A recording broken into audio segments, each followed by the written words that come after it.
Look, the 10th of January, 2024. It happens to be a Wednesday, and we are at 7:35 p.m. On the East Coast here on the Pacific Time, U.S. And we have a few things that did happen in the day of Upland, and they're all revolving around one thing. Announcement today was put out, the pre-recorded roadmap update. We had talked about it 2 weeks ago, talked about it last week. It was coming. This was the week. It was supposed to drop, and here it is. So the roadmap update did drop today. Danny and Adon did sit down and talk about it. Not the Q&A that we were used to in the past. We do know that there are some hints that there will be some type of roundtable, some type of AMA coming up on the question of Spark that's separate. That will be coming up at some time in the not so distant future. That's why people went to Reddit and answered Reddit questions or answered a Reddit question put up by Upland. That's something they're working on. That will be a separate AMA structure. That'll be a separate announcement altogether. But this one obviously is based on things that Upland is actively doing in Q1 2024. There wasn't a question and answer period. It was put out as a pre-record, but we did have some information to gather there. And that's what we're going to focus on tonight, because as far as figuring things out on totems, we still are. I am going to have some more information, hopefully have some more codified information that has some more reliability by tomorrow night, Thursday, the night before the program sale. Go figure. Good to know what we know before the program sale happens, in case you acquired or are working on acquiring new totems and you want to know if it's worth moving forward. So we're going to try to get some more of that put together by the end of the day tomorrow. But for today, like I said, let's focus on what we know about Q1 2024, get a little bit of context without too much speculation, and just get things started with that disclaimer and disclosure up front. All views and opinions expressed by myself, they're mine and mine alone. That shouldn't be taken as game strategy or financial advice. Any thing that we do have obviously does not represent the game or the team of Upland. If I do have guests on, contributors on, same thing, doesn't represent the game or the team of Upland. Their opinions, their statements don't necessarily represent myself, the Goldsmith, the Cafe Nightly Show, and should be taken as game strategy or financial advice. We are doing a broadcast, new-ish. We will be broadcasting by video every single night. We broadcast Monday through Friday at or about 7 o'clock p.m. PT. Tuesdays and Fridays, we do broadcast in the Plaza, but on YouTube, on the MetaVenturous, you can definitely follow along as we do try to share visuals. There's not a ton from tonight, but as we do share visuals, you obviously can be in the Upland Discord. We will continue to broadcast in the Upland Discord Monday through Friday, 7:15, 7 o'clock-ish p.m. PT, somewhere in that vicinity. And of course, if you have questions, comments, feel free to send me a DM in the game of Upland, comment on YouTube, or just be part of a Discord. Jump in Discord. We do keep our eyes out. I do keep my eyes out on the Discord, what people are saying, what people are doing, so that we can keep track of any comments or any topics that come up along the way. So getting started. So let's take a look. I can share it here. Let's take a look at the actual announcement again. A little bit. On the announcement. We'll take a look at the actual announcement. It is up on Discord. If you are in the game of Upland, it should have been a pop-up today. It should be in the map of events, or in the calendar of events in the game of Upland under resources. If you want to check there, you should be able to do so. But if I go and take a look right now, share my screen, get back over to our Discord, and we should be able to see what we look like over here. It's right here. We're not going to play it. We're not going to run through it. It is 31 minutes long, making it something that you can watch at 1.5 speed on your lunch half hour, if that's what you got. So put it at 1.5 speed, put it in your headphones. You don't have to watch it. You can just listen. There's not any crazy graphics there to watch. There's no tables to keep your eyes on. So it's a great listen to catch up, and to put your eyes on it yourself. Again, the announcement coming out from Squall, Q1 quarter roadmap update. Everyone, it's time again. We're coming with another roadmap update, this time discussing Sparklet, cars, transportation, and more. I think that Sparklet, cars, transportation, and more misses a lot of the key pieces there, but I'll get into those.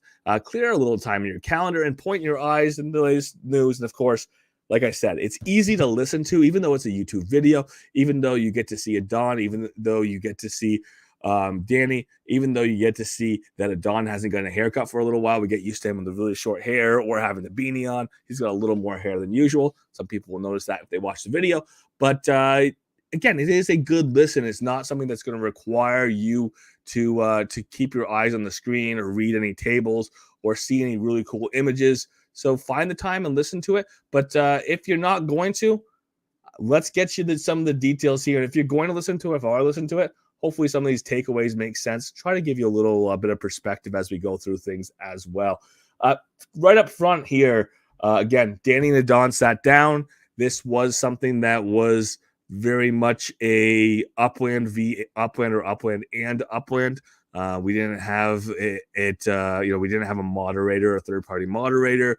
It was a two-party contribution. So both Danny and Adon are parties to information, are privy to what's coming up this quarter. So they're kind of both sharing things along the way. It's always great to hear from Adon because he is tied in. He is integral in the development side of things. So he does know what's going on. He knows some of the parlance, and he is, again, part of things as they're happening before we hear about them even. So it's good to have somebody who's that tied in, that plugged into what's going on. So right up front, they clipped the video a little bit as you do. They took something that came from the end of the video, they moved it to the front, and it kind of set the tone a little bit of the rest of the video, as one would do if they wanted to put focus on something. And that's 2024 is a year of growth, bigger and bigger, more people, larger people coming into the game, and they kind of put this emphasis on 2024 was a year of building. Starting to get developers started building things into the game of Upland, people building things with Spark in the game of Upland, building out communities, nodes, Upland putting more emphasis on, people building nodes and communities for the purpose of having those nodes and communities. And now they're talking about the focus of Upland, more moving towards this idea of expanding, bringing on new. They didn't say the word onboarding, but onboarding. There's a couple things with a new player experience. We'll touch on those. So that kind of all ties into this focus of bringing new people into the game, having room for them as they come in, and having reason why people are going to come into the game that aren't currently in the game of Upland. To me, as a takeaway, obviously they're not dropping a bunch of new features that prioritize that part of the game that some people still complain about, which is why is property development and my ownership in property not prioritized? The point that did get put out, again, this is not it was not a Q&A. This was just a two parties of Upland talking. Part of the point putting out is they see the development on properties as part of the infrastructure, part of what holds everything in place, kind of done so that other things can be done in Upland, and all the other things that are done in Upland, from meta ventures to the communities in Upland to other types of assets, kind of tie into all of that development people have already done. I'm still on the side of I would love to see new development things, but don't expect it in the Q1 2024 because the language put out there does not seem to be something we're going to see a lot of this quarter. And again, a key thing that was put up pretty early on here as well is, I've talked about this before. I saw Don speak a couple of years ago. One of the things that blew my mind is he's talking to people who in the Web3 space, in a live, mixed audience, people who aren't familiar with Upland, people who know nothing about Upland. And he's talking about this idea of this 8-year roadmap that they already knew. And again, this is 2.5 years ago, talking about this 8-year roadmap that they had set out along the way, that they knew what they wanted to do. And at that time, as somebody who'd already been in Upland for a while, I didn't realize that was something they had layer after layer after layer already set up. So that's kind of been in my mind, is what is the long-term plans we don't even know about. And again, Adon said 5 years ago, where we are now was very much what we were building towards. They wanted to have things set up to some of the things we're going to start now with the preamble to life, with moving towards a token. These were all things that they had considered, put thought into, developed, and worked towards 5 years ago. it's kind of an interesting thought. And it kind of putting that thought out there, him putting that thought out there of, because we had had these thoughts, put things out, developed over the last 5 years. Here we are finally at this point.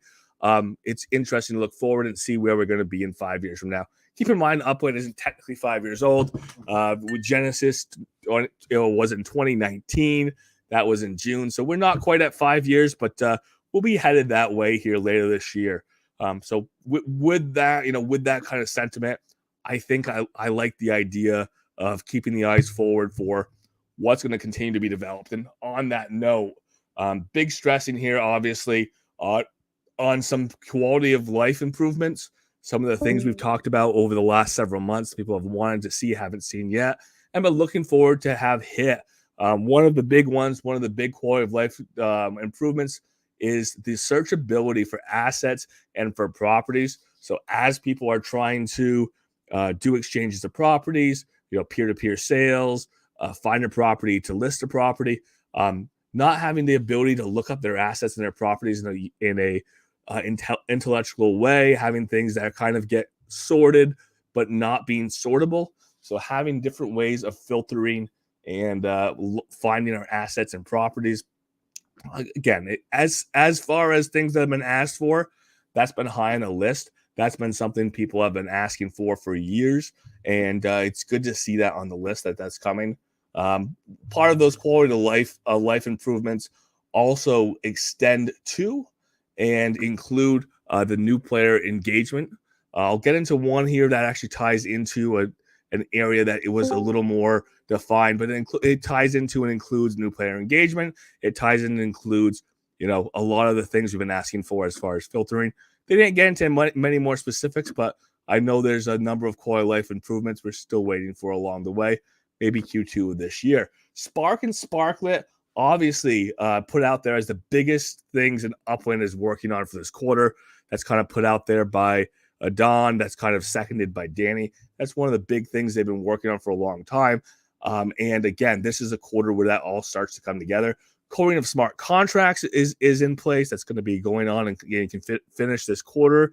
It sounds like contracts with Ethereum, with projects for Ethereum, are going through against essentially the entire ecosystem of being able to take Spark, export it as Sparklet into your wallet, then be able to either sell it, exchange it, hold on to it, whatever the case is.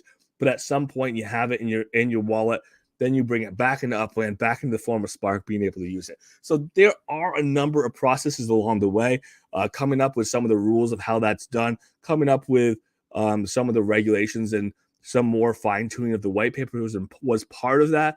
But ultimately, the coding was also necessary. The coding had to be done. And that's something that is being done for now and is being worked on and developed currently. So it's nice to know it's not just theoretical. It's nice to know that's happening in the background. And it looks like Upland is definitely pushing that as a focus this quarter. That's why we expect to see a AMA later this quarter, specific to Spark, specific to what people had suggested for Spark utility. And they kind of stressed this and put this out there, that this idea of learning more about what the Spark economy is going to be in 2024 is going to be something that they are going to want to do or are going to do closer to the release of Sparklet. So we're going to know more of what to expect from Spark before we start having the sale of Sparklet, before people start buying and selling. So you know what you're buying, you know what you're selling. If you sell Sparklet at a low price and then in 6 months you get surprised by some development, some use of Spark, hopefully that isn't the case. Hopefully that's why we're having this announcement ahead, so you can know where Spark's going, the type of things that it will be able to do. And there's a little hint, wink, wink, nod about the utility of Spark that did happen along the way on another subject. So we'll get into that. I do want to stress, of course, on this roadmap, I do like to say, when there's an announcement versus, discussion about things, there was not an announcement of when Sparklet's going to happen. So the idea of, is it Q1? It doesn't look like that's an official. It looks like that's definitely a focus of Upland this quarter as far as development. The idea of when Sparklet would launch or could launch, that is questioned at this point, and that is not discussed. And we'll keep our eyes out for Upland to give us more information on Sparklet and, again, Spark utility for the year of 2024. Again, the first time user experiences, I kind of teased this. I didn't want to tie this in a little bit with some other topics here that are associated. And I did already talk about this idea of in racing, working on the idea of cornering. I mentioned that up front as being something that's going to be key and important. I've already looked at this idea and I've talked to people about this idea that racetracks are going to be something that when you have a race, you're going to be able to sort by who gets to race. If you're just trying to race Series 4 E's, you can race just Series 4 E. You can put a filter on that says, or a rule on that says only Series 4 E's can be in this race. Then you can go and either private key it out or leave it on open, get everybody in. You're racing against people with the same vehicles. Again, improvement on the cornering. There's been some issues with cornering. We know it. So that's something that Upland's going to continue to improve to, keep it a more competitive environment, keep it from being glitching, keeping people from losing races based on weird little functions of corners in the game, and ultimately just continuing to work on the dynamics of the game overall. But the one thing that was kind of key here, tying into the new player experience, is they want to do things to encourage and to introduce new players to aspects of Upland that they may not be able to enter already. Kind of a try it before you buy, kind of a sneak peek without expecting somebody to drop the equivalent of $50 or $100 or even more to buy a car. And they're talking about a temporary car, or they use the word fake. I wish they didn't say fake. I wish they said the word temporary lender, or a non-asset based rental race car. I wish they used something more similar to that, but they said fake. A fake temporary car that's going to be given to the new players, essentially giving them the ability to race without an NFT, without owning the NFT, but being able to enter the platform. The two key things that actually separates that concept and allows them to say fake and not bother me with the NFT rules is that they're going to be racing in an environment that is against AI only. So you get to test the mechanics out, see what racing's like, see if you like it, get some idea potentially of how one car might race against the other, how the mechanics of racing work, how you might get better at different racetracks. And again, start seeing the variety of racetracks, how they're raced, what the interaction of the race is like and what it feels like before they go and buy that first car to get them excited. And that's been part of the thing about Upland is you get new players into the game of Upland and they can't even, and we've had this question before, is like, I would put more money into the game of Upland if I could do blank, but I can't sell a property until I put money in the game of Upland, so I'm not going to put money in the game of Upland. And that, that kind of circular logic has been something that's prevented some people from wanting to come into the game. There's some people who don't want to come into the game of Upland or may have questions about coming to the game of Upland because they don't know what the next step is and they don't want to buy a car if they don't know what the utility of the car is. And of course, that can be overcome a little bit by letting people race and see what the dynamics of the car are. And then once we have additional mechanics of the car, hint, hint, wink, wink, that's a transition. They will be able to, have those hints of what those are. And obviously giving them a use case and a reason to go ahead and buy a car potentially when they do come into the game. The temporary car is temporary. It's something that's going to be given to them for a short period of time. You can't have that temporary car forever. It's a tester. It's a sample. The first one's free, but if you want more, you gotta pay. So come on the open market, buy a car if they really like the racing experience. And of course, the idea that it is competitive racing, right? An opportunity for competitive racing for stakes, that's going to be there. So if that's what people are coming to Upland for, they can get the taste, they can see what the experience is like, and then they can come buy a car. Yes, they did say non-NFT B-Man Few, but yes, it is non-NFT fake car, but non-NFT. Essentially, it's not in the NFT environment. They're not racing against you and me with our cars, so it's more of a fair type of circumstance. Again, just to test the mechanics out. And then, of course, the hint or the lead in there was the other utilities and mechanics of cars. Very much so, very much something we've all been talking about is when can I get in my car and drive to a city? It's something that has been teased, and it's been teased for previous quarters, and it didn't come in that quarter, and it didn't come in the next quarter. Oh, and then totem became the important part, and it became the focus, and it did not get pushed up to the front of the line. And at the front of the line now, or on the roadmap, Q1 2024, like it's coming. Cars on the intercity transit are being used for intercity transit, traveling to a city with your car. A couple hints that were there along the way. This idea of powering our car with Spark, that was kind of dropped as a little bit of a hint, hint, wink, wink, nod, nod. Not the specifics of that's going to be necessary from the first time a car moves. Obviously, that's a mechanic that's been talked about for years. That's part of the integration of Spark and part of the utility of Spark other than building. So we will keep our eyes out. That'll be something that should be coming. But I should be able to, before Q2 2024, travel in my car between two cities. That's kind of one of the takeaways that was said directly. That wasn't just a hint. That wasn't just a wink. That wasn't just a nod. That wasn't just me assuming something.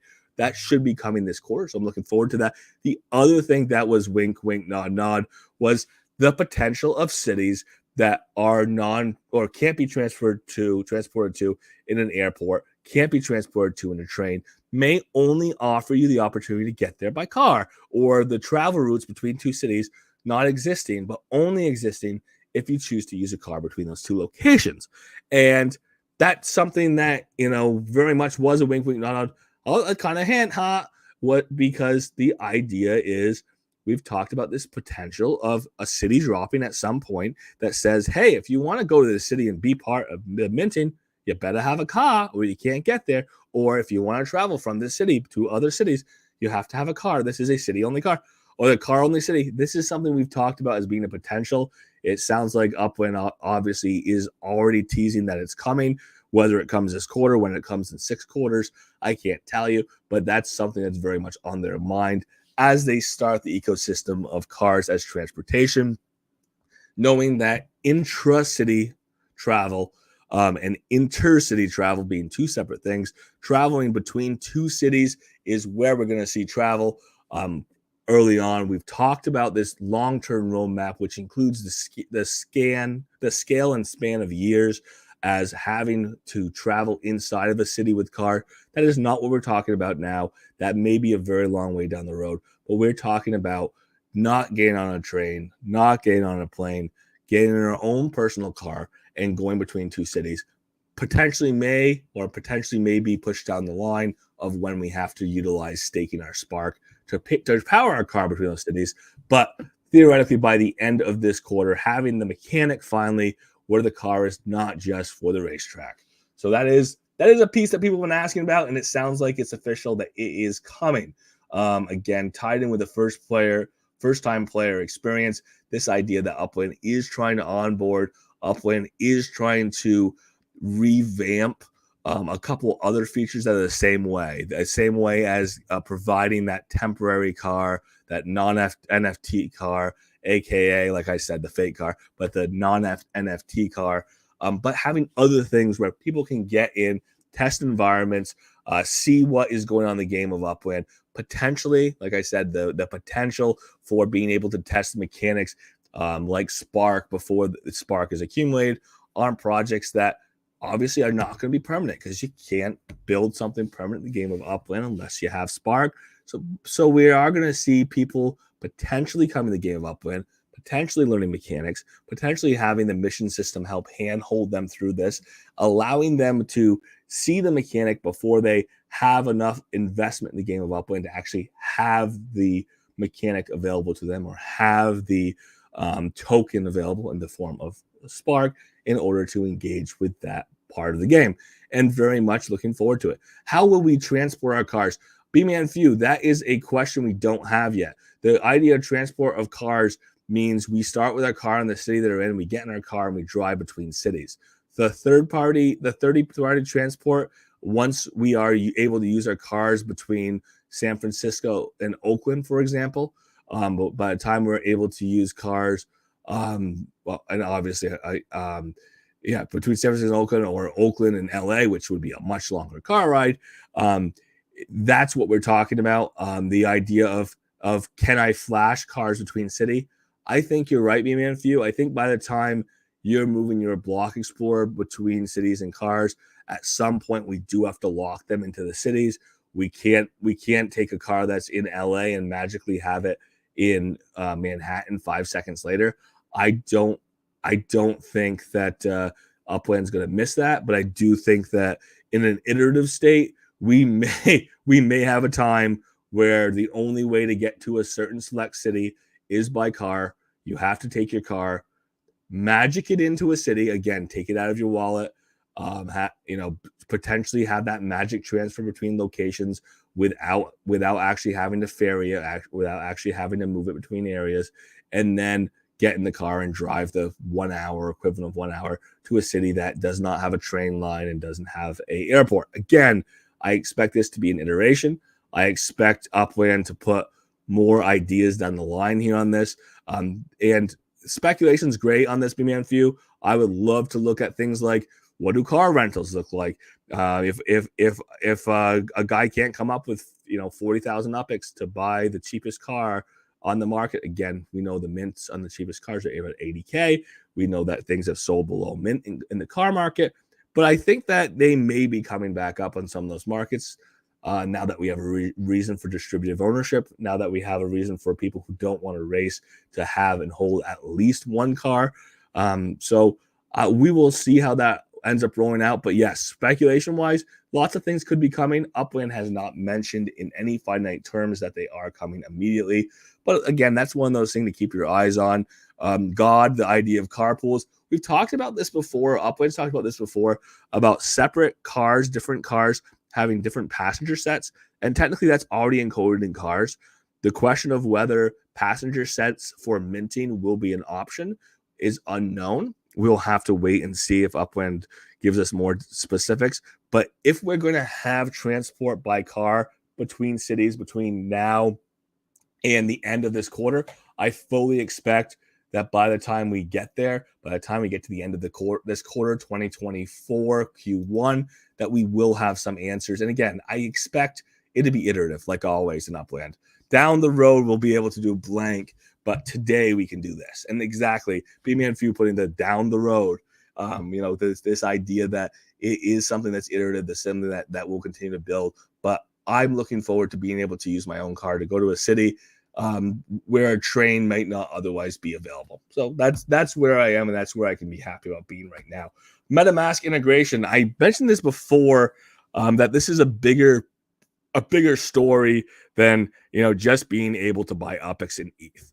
They kind of brought this up. They talked about the continued development with it. They talked about that the MetaMask integration is going to allow for other ERC20 tokens other than ETH, or other tokens being able to be imported into Upland potentially, other tokens being able to be used. Again, exchanges and everything need to apply, but being able to be used at current market rate to purchase into the game of Upland, purchase UPIX.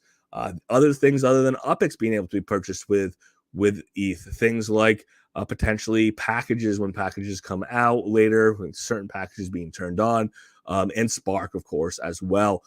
Keynote here, and they kind of bring it up a little bit as well. I've talked about it before. I like every time it gets highlighted. The game of Upland continues to globalize. The player base in the United States is like 30% of the active accounts in the game of Upland. We can make arguments about what population sets are more active, hold more assets, etc. But we're talking about on the gross scale, a lot of the accounts in the game of Upland outside of the United States. There are some USD concerns because, again, USD is the currency that has historically been the primary currency in the game of Upland. USD currency being limited or being harder for certain people to access. Having a USD credit card is not always easy. Maybe they can exchange and try to move money in. Maybe they have access to PayPal. Some countries that otherwise have access to USD don't have access to PayPal. So there are a lot of reasons why it's easier to have another form of bringing money in. ETH is pretty easy to integrate. MetaMask is easy to integrate. And now that we have it, potentially people who wouldn't otherwise be able to put money in the game can put money in the game. People who are going to otherwise have currency who are sitting on ETH potentially. Maybe they bought ETH when it was $112 an ETH, and now they're sitting on it at a much different rate. They want to use it to buy UPX.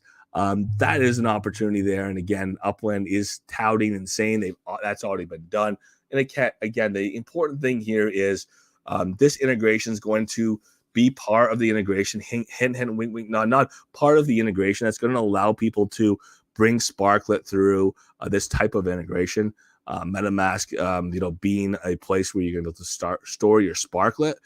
So this is part of getting ready, very much so, getting ready for Sparklet. And it's much bigger than just the couple hundred people who may have bought USD bought UPX instead of buying with USD, bought through MetaMask with ETH. So key thing there is that was a bit of a rock for Upland in the end of 2023. It did get done. 2024 is going to see more things develop with the MetaMask integration. Big one here. Again, this idea kind of put here as the big thing coming into Upland, one of the big utility changes in Upland, or big gamification changes as well as seasons. The idea of seasons in Upland has so far been limited. It's been, hey, you can have this ornament up, but you can't have this ornament up at any other time of the year.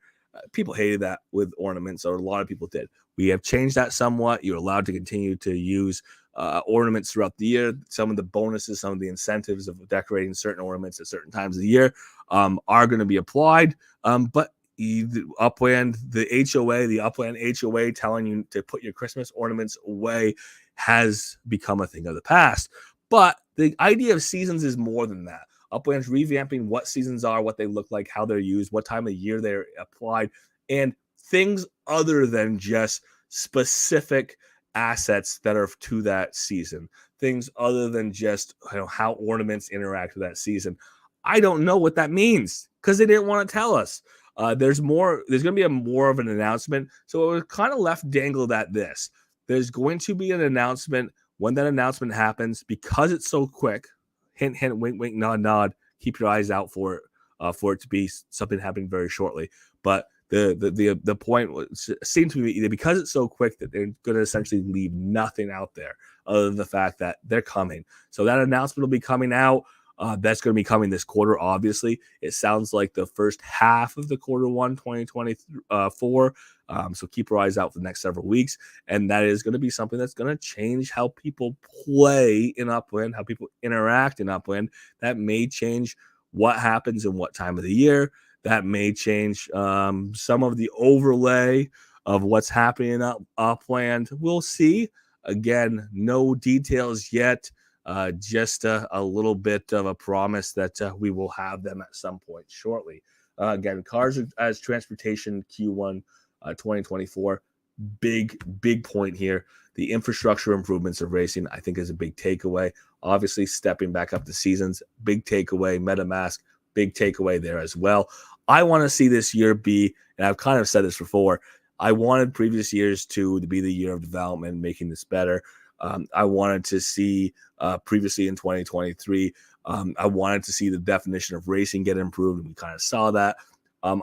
As soon as totems were released, I wanted to see totems continue to get developed and totems to continue to become more of a focus on gamification in the game of Upland. Right now, so far, I'll be honest, I'm going to have more to say tomorrow on totems, but geez, my hair is falling out, and I've never been bald in my life. Well, I'll get into that, but I've never had an issue with growing hair, and now I'm starting to have that issue. But that gamification obviously did come in the form, with totems. But this year, 2024, obviously Upland saying there's a lot of focus on Spark.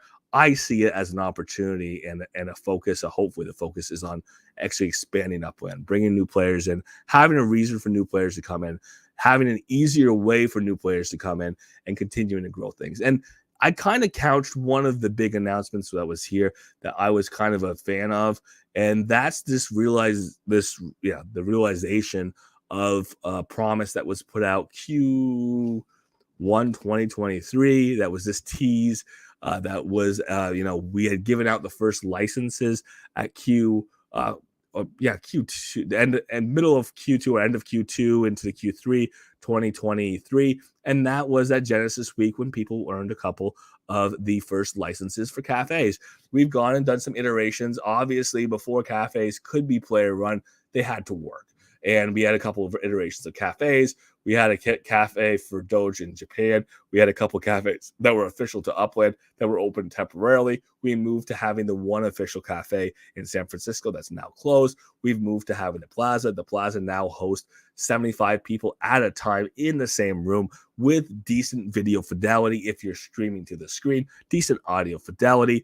And they've got some tools that I was able to test, but then they decided that they didn't want me to have anymore. That got taken away. But there's some opportunities here for better control and integration of cafes, which means Upland is finally ready, and Q1 2024 is going to bring or start the iteration of cafes in the game of Upland. And the key thing here on the cafes in the game of Upland, as a meta venture, is it's going to start, as mentioned, it's going to start with the people who already have won a license, won the ability to do so. And then B is it's going to be iterative. So there are things coming for monetization. There's going to be, enhancements on the cafes along the way. All the things that have been developed over the time to improve fidelity, to make things run better, to give more controls. Those are all going to come day one, or some of those are going to come day one, with further features coming down the line. But ultimately, we've got to have the first couple player run cafes before we can have 50 player run cafes. And we've got to have the first player run cafes that do X, Y, and Z before they can also do X, Y, and Z version 2. And before they can do,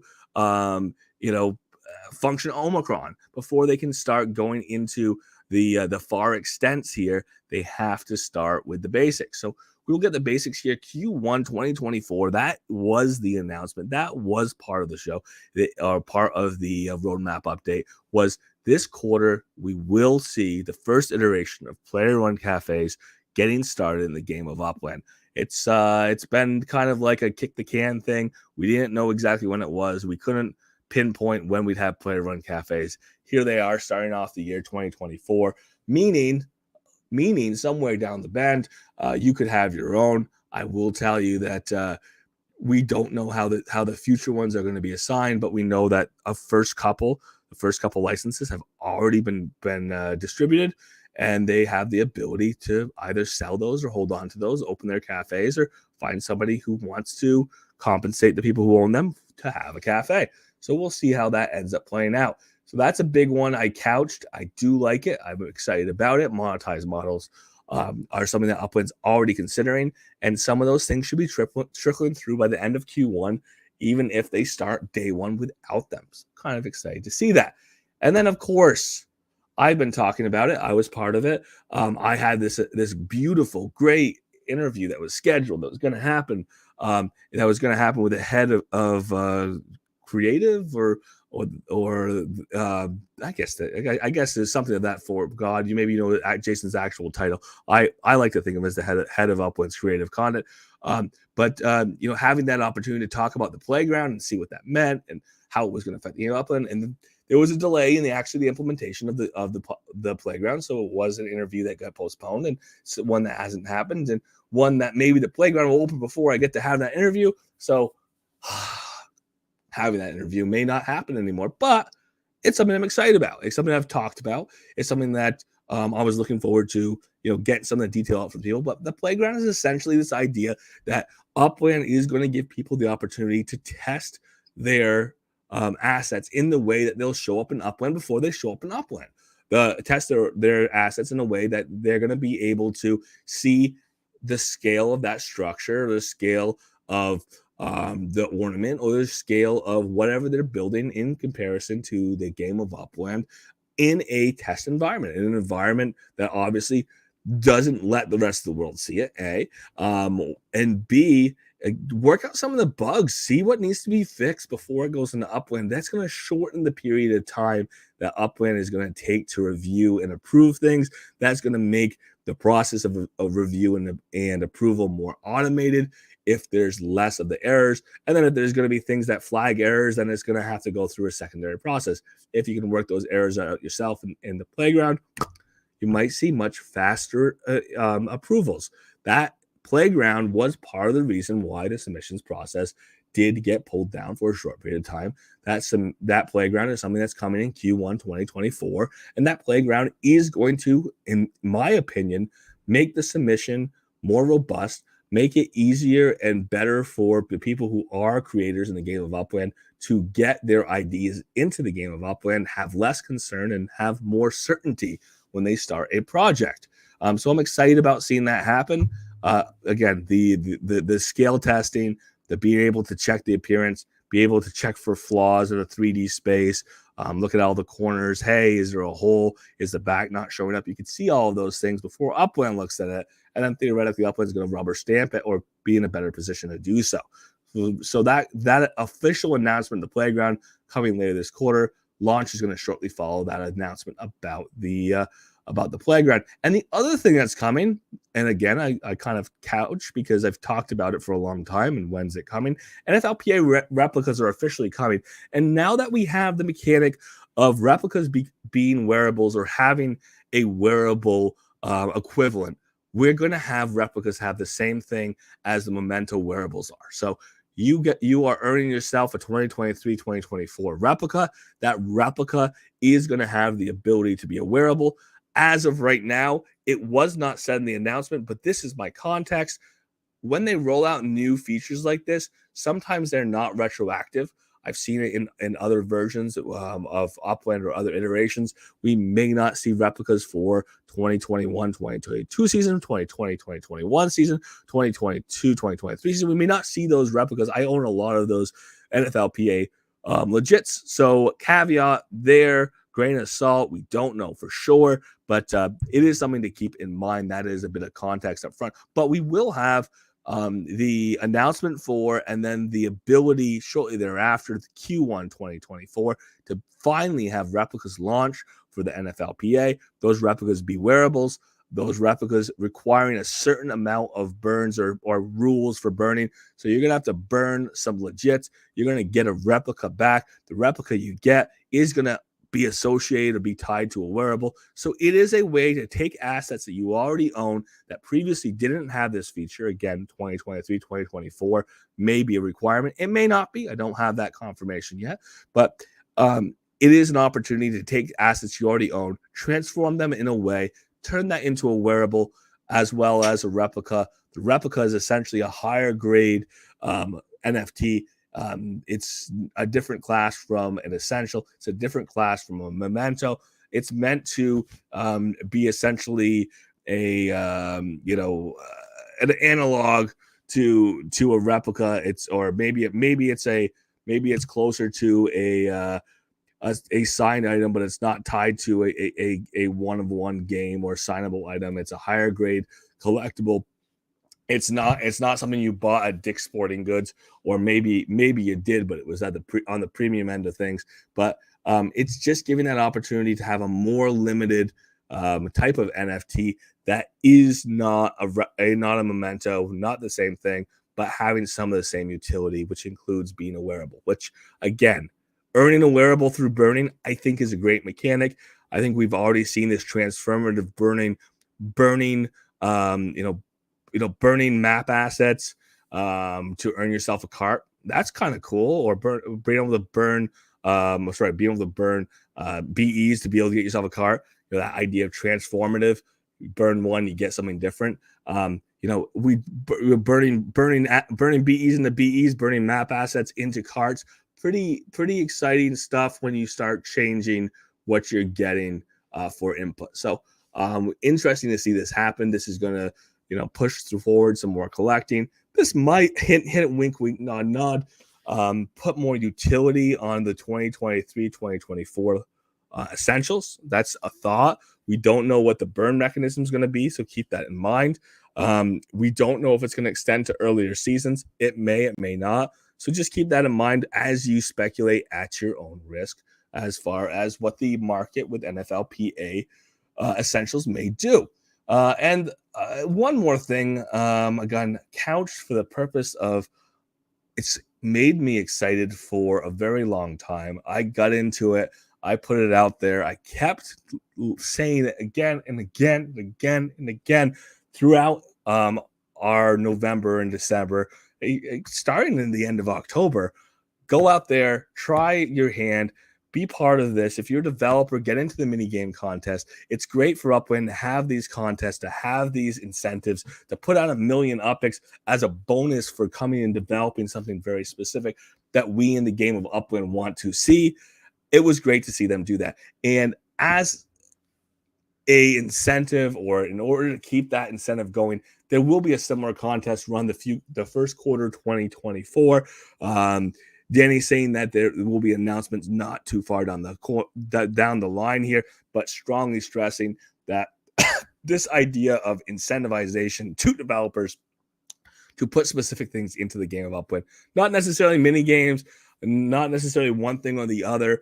I would kind of turn this, and I kind of see this as a mini hackathon. We did two versions of the hackathon. We did it for Genesis Week 2022. We did it for Genesis Week 2023. We may do it for Genesis Week 2024, but this opportunity for Upwind to put out a reasonable incentive, large enough to incentivize people, but something that Upwind could afford to do to many people, kind of spread the wealth, to get more development in the game of Upwind or reward people who are doing that work, I think is a great way to get people to put that effort in. People who have the skills, or people who are willing to develop the skills because that incentive exists up front. So keep your eyes out for that. Q1 2024, some type of challenge, some type of development challenge, maybe tangential to mini games, maybe utility based, not specific. But this is something that Upwind is going to repeat, and I'm looking forward to it. I'm looking forward to see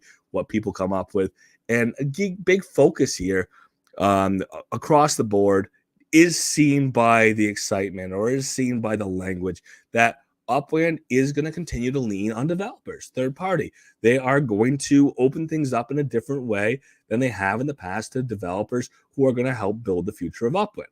That doesn't mean that Upwind loses its responsibility to help do things like do quality of life improvements, or make sure the game works, or keep things like city releases running smoothly. That is not something that should go to a third-party developer. I think that should be infrastructure that should be there, and we should continue to expect that to be developed and improved. And I think that's something that Upwind likely is looking at doing. It sounds like they are, and potentially developing new mechanics that can be used by third-party developers. But some of the content itself in the game is going to come from third-party developments. Some of the gamification of the game is going to come from third-party developments. We have between 6 and 8, and again, they keep saying 6 and 8, but I don't know why we are questioning the last two there. But between 6 and 8, games should be in the system very shortly. Mini games integrated into the game of Upwind early this quarter, 2024, Q1 2024 integrations from the contest, from the reward structure or incentivization that was held in December, or ended in December, for mini games. So we'll see 6 to 8 mini games come into the Upwind ecosystem. Whatever happens with this development contest Q1 2024, hopefully that turnaround is very quick as well. So whatever comes out of that, hopefully that comes to the game. Again, that's developers bringing gamification into Upwind. People can debate on whose responsibility it is, but if Upwind is going to focus on and improve quality of life and how the game works, make sure bugs are minimized and improved, and things can be done along the way, and there is a larger set of developers who help bring good quality gamification, things to do in the Upwind ecosystem, I'm all for it.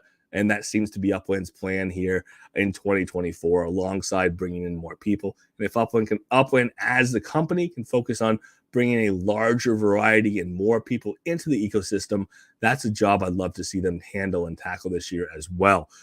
Otherwise, Q1 2024 is going to get more information. Like I said, some point Q1 2024, we'll get that Spark update, that Spark roadmap update. It sounds like later this quarter, we are going to get some form of announcement this quarter on the NFLPA replicas. That's going to be probably a big announcement because there's going to be some decent parts there. Playground is going to help redefine the UGC space. That's coming later this quarter. When that comes out, that's going to be an announcement. When that comes out, that's going to be a change in process for how things get submitted. So looking forward to that very, very much. As far as I'm concerned, that is something that needs to be done or has to be done in order to improve the turnaround time. And it sounds like that Upland sees that as well. They see this as integral and important at this point to get done. And that's where we're headed. So for now, my big lessons from the Q1 2024 is we're getting some of the things we were promised a long time ago that are finally coming. So it's nice to have dates. It's nice to have dates. It's nice to know that things are actually coming. And again, there was a lot of finality and certainty in the announcement. I strongly recommend everyone goes and watches it themselves. Like I said, put it on 1.5 times speed. Put it on your earbuds. You don't have to watch it. There's no tables. There's no graphics. There's no images. It's just 31 minutes of, again, at one speed, 31 minutes of discussion on some of the things coming up this quarter. There's not any I don't think the wheel is reinvented. I think that there is things that people have been waiting to happen that are described in a more finite way. There is, I would call it exactly what we're expecting, a roadmap, an understanding of this is going to happen by this time. And that time is the end of Q1 2021. And Q1 2024, going back in time there in my brain. I'm celebrating 3 years in the game of Upland. So Q1 2021 takes me right back to getting things started here in Upland. But Q1 2024, that those are going to happen. So if those are all going to happen by the end of Q1 2024, if some of those concepts were introduced back in Q1 2021, I think that's where my mind was. Some of those concepts were introduced back in Q1 2021, they're actually happening. They're actually going to be done this quarter, Q1 2024, and I'm glad to hear it. I'm glad that it's actually happening, and I'm looking forward to this quarter very much. So thank you so much, everybody, for being here. We're going to open up mics, have conversation in the cafe like we always do. Floor is open. Mics are unmuted. And, of course, the floor is yours.